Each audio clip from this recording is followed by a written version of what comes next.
And Paul Robinson, you've got some slithering creatures out there, Paul. You just had a good close look at Abigail there, and this is Helios around Hillary's neck. Hello, and hi, Dr. Jill. How are you? Hi, good morning, Paul. You always bring us something interesting, and I never gave much thought to the fact that I might be having to care for a disabled snake in the future, but what's the deal with these two snakies? Well, these are boas, and this is an albino. This is Abigail, and she's missing an eye, if you can see. I don't know if she'll let you see the good you've got eye. the side with the... Yep, that's the bad eye side. Yeah. This is the good eye side over here. Show your good side, Abigail, for camera. It is a beautiful pink eye, I have to tell you. There you go. And both these snakes, you said, were born with the missing eye or the faulty eye.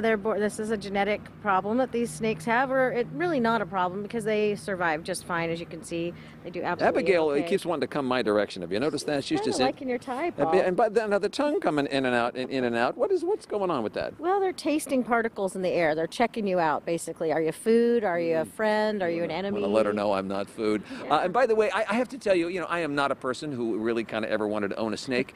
These, and in particular Helios here, are extraordinarily beautiful. The color on Helios, what kind of a snake is that, Hillary?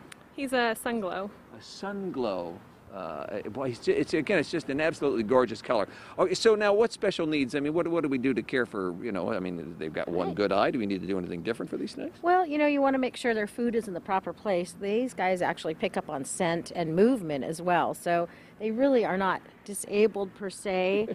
A lot of times, though, the breeders will actually sell them at a discount because of the eye. It's more of a cosmetic Where's problem. this one going back here? Is it on you or me? I think it's going actually around my back there. Now, I learned something new when I came out this morning. Snakes have belly buttons. They do. These are live.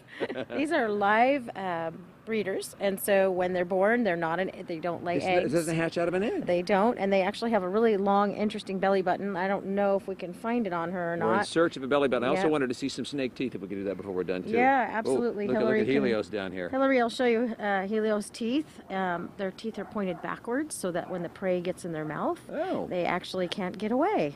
And look at that. Much more attractive than those fish teeth we were showing earlier this morning. Before we run, you brought some products. If I'm trying to take good care of my snake, what have you brought along today? Well, I brought some probiotics. I especially like this one because it has DMG in it, which is dimethylglycine, which comes in a liquid form also, and it's for their immune system. And a lot of times people actually give the prey this medication so you don't have to medicate your snake. There you go. One of the tricks.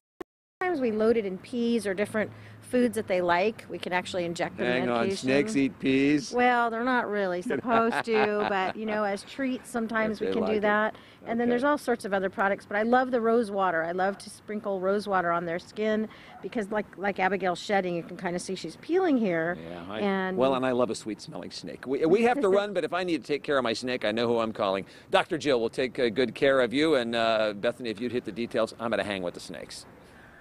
Yes, indeed. Loving a sweet-smelling snake. To schedule an appointment with Dr. Jill, check out our website, drjyl.com. Give her a call. The number is there on your screen, 916-989-0738. And yes, Darren, Paul loves a sweet